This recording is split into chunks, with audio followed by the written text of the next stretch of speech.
What's up, everybody? Forrest from Life Fitness here. Excited to have a new guest with me today, an industry veteran, Jason Stowell with the Greater Pittsburgh JCC. Special thanks goes out to Steve Becker for connecting us. We didn't know each other prior to a couple of days ago, but Steve recommended Jason and his wealth of knowledge from the J side and the industry perspective to share a little bit about, how the Jays are responding, what it looks like, leading into, potential reopenings or places where they have. So Jason, for everybody who may not know you, why don't you give everyone a quick background on your, industry experience, and then maybe talk us a little bit through what you're seeing right now today as we're looking towards, the light at the end of the tunnel a little bit. Will do. Thank you. So, as you said, I've been in the industry for about 25 years. I spent 17 of those years on the for-profit side. And then I had 3 children who were kind of getting into the 7, 8, 9, 10 years. And as a lot of you will know, there's really no 40 hours a week. It's 60 hours a week if you want to stay at the top. And so I decided I wanted to, right. And I thought I wanted to take what I thought at the time was a step back, a few years on the nonprofit, and then go back and make my millions. And so what I found when I got to the JCC was that my cup wasn't full, my cup just wasn't big enough. And so I learned infinitely more about the why we exist and why fitness matters to people, as opposed to just generating revenue. And that's not to say that's what the commercial is driven by, but it just connected with me for the first time in my career that way. So it's been a true blessing to myself and my family. So as you said, in the current state of closure, we've all had to innovate and get online. Now we're faced with the opportunity to potentially start reopening our doors in some way. What's really important for people to know is that the JCC specifically are much more than just gyms, right? We have early childhood centers. We have a much greater penetration of at-risk population and older adults. Mm-hmm. So we can't come up with just a one-pager of these are the new protocols and procedures, and this is our EPA compliant. Like, we really have to, this means people's lives. And so what we're seeing is these JCCs come up with these unbelievably robust plans to ensure member safety prior to coming out. And so it's a exciting time to get back to, and I hate the word new normal. I know you do too. Exciting time. But that's the reality of our situation. And so how do we find that balance between reopening our doors, our member safety, and remembering that innovation doesn't go backwards? And so with 85% of the population saying they're going to continue working out at home for some way, how do we create connection and community virtually? And so that's the proposition that we're faced with right now. No, that's perfect. And as my sort of quarantine interview series has progressed, we're sort of past, what are we doing today to connect? Again, that's important. Don't want to minimize that. But maybe you could shed some light a little bit on, as we get these doors open, we've seen the pivot to digital and the need to create these virtual, online, on-demand connection points with members. So maybe specific to your location or the Greater J, how do you see that looking different? Is it a hybrid experience once we're back, in the facility for 1 or 2 months or longer? Do we go back to focusing on in the 4 walls of the gym, focus and maybe a little bit of online content, or somewhere in between? I'd love to get your thoughts on that, because I'm seeing a trend where there's like these questions around, okay, that's great, we did all this stuff, but do we keep doing this stuff, or is it different? What do we do? So thoughts on that would be super helpful for folks listening. That's a great question. I like to say that it's an and proposition. Mm-hmm. As I had mentioned earlier, innovation rarely goes backwards. And if you ever read Malcolm Gladwell's Tipping Point, which is argumentative, but before you can get a consumer base, or in our instance, a member base, to adopt a new set of best practices, behaviors, whatever it is, usually you want 20% of your population to do a thing, and then it tips, right? Mm-hmm. The hardest part to do that is educating the consumer. Well, what COVID-19 did by forcing us into these stay-at-home orders is it taught everybody how to get online and to get the content and recreate the experience at home. Is it the same experience as the facility? Absolutely not. The TV didn't kill the movie theater. The radio didn't kill concerts. I don't believe that digital content is going to destroy the in-facility experiences. However, I do believe that you have to come up with this hybrid model now, where we'll no longer be accounting attendance based solely on in-group X studio numbers. You're going to say we had 15 in-house, we had 30 online.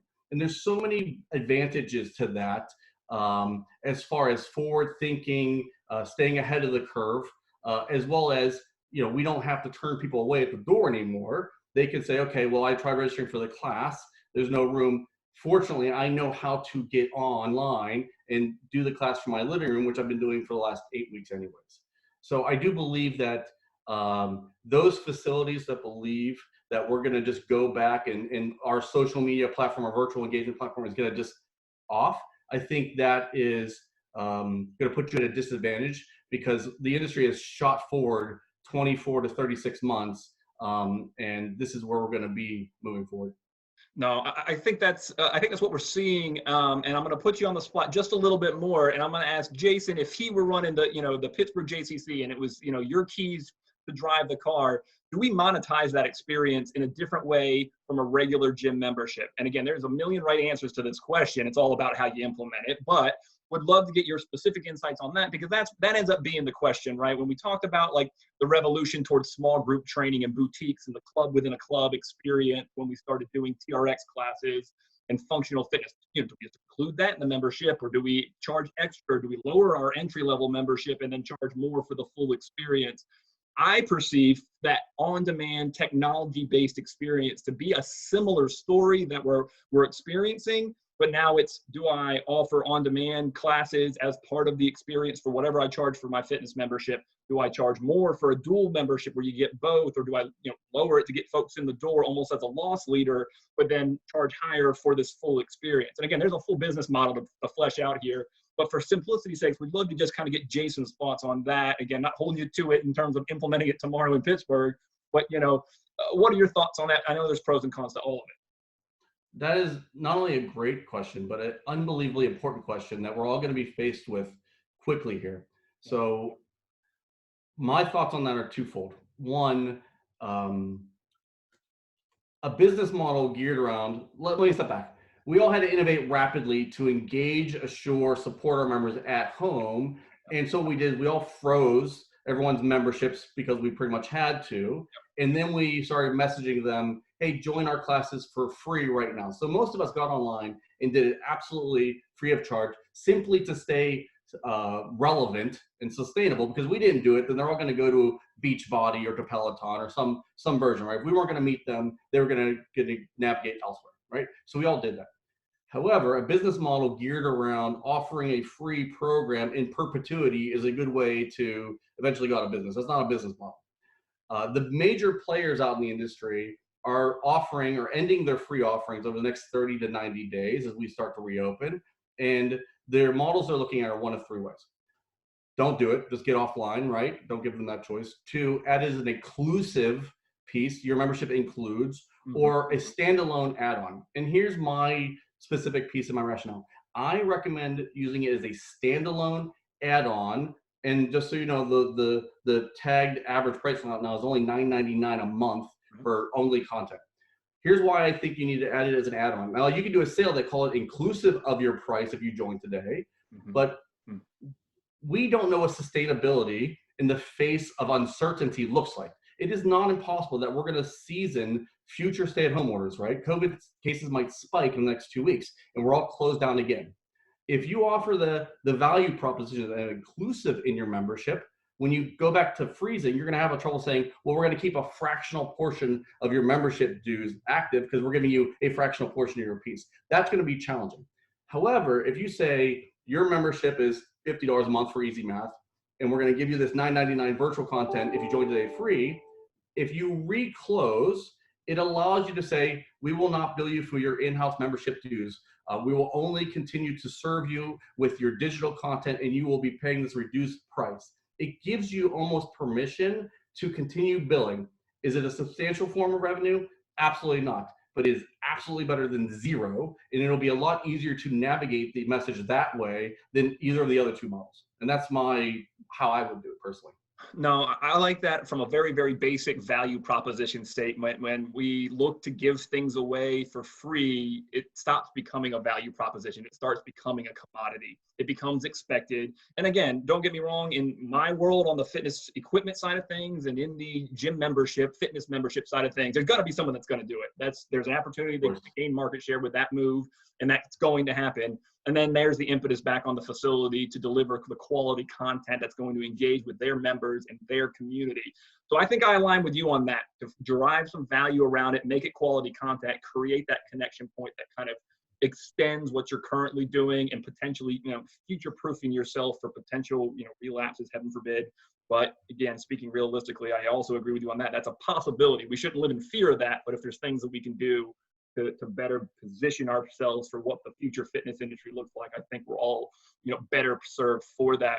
So that's sort of my last big picture question for you to comment on as we look into that cloudy crystal ball, right? And try to figure out what the fitness landscape looks like 6, 9, 12 months past, this original quarantine. And for the sake of the conversation, let's assume there's not a relapse. And let's say that we just enter into what we all hope is a new opportunity to regrow whatever memberships canceled or paused. We bring them back in. How do the facilities physically look, in your opinion? How do they look, big picture from an industry perspective? And what should facilities and, operators be thinking about as they look to just regrow whatever was lost? And then, like you said, sort of specific to that conversation around monetization, what do we do a little bit differently into the future? Another amazing, super important question, right? So in the short term right now is what you're going to see is a lot of people are going to kind of come back, right? We see about 25 to 50% coming in, and there's 3 segments that are going to lag behind for good reason. One, your older adults who are at increased risk, anyone who is at risk, and we know, 60% of Americans have at least one chronic disease, and 40% have 2, right? And so a big chunk of those people are going to say, I'm at risk. I'm not sure it's worth risking in the beginning. And then you're just going to have your health conscious that really want to see in week 1, week 2, week 3, are cases going to spike in my area before I take the dive back in, right? So I think it's important to understand in the short term, that's kind of where we're going to be. In the long term, I want to make sure that to highlight this, we're all messaging assurances. Member safety is our primary responsibility to you, but assurances build trust. Your programming is really what's going to drive traffic and interest again. So everybody should be looking at 21-day, 60-day, 90-day jumpstart your workout post COVID-19 programming, because most of us have gained the pandemic 15 at this point, right? 15, right? Right. So the assurances tell them we're ready for you. The programs that we launch now will tell them not only ready for you, but we're ready to serve you with where you're at, the reality of this situation. So I think in the short term, you've got to do that. Long term, I do believe that people are going to have this expectation. Our floor staff used to sit around, wipe down equipment, then watch TV, and then we'd come in, we do the thing, right? Yep. But more and more importantly now, you're going to want to stay on these people. These members are going to want to see that you're modeling the assurances that you're messaging. So John Doe half doing it is not going to be acceptable. They need to be easily identifiable, and they've got to be out there, and they've got to be modeling that behavior. That's something I think is going to be a permanent piece that you stay on top of, because your quiet majority, your members who won't complain to you, will vote with their dollar, and if they don't see this happening, they're gonna exit without even giving you the chance to earn their business back. No, that makes a lot of sense. So, kind of summarizing both of your sort of big picture points there is, as we go into the future, there's going to be the impetus for those facilities to sort of stay on their game, so to speak, from a cleanliness and that assurance standpoint, right? So that doesn't end in a couple of weeks when we're opening back to normal. That continues. And hey, all better for it, right? Like everybody has a better experience if they know things are clean, and we know that the staff is engaged and they have that impetus, almost maybe pressure, right, in some ways to stay engaged.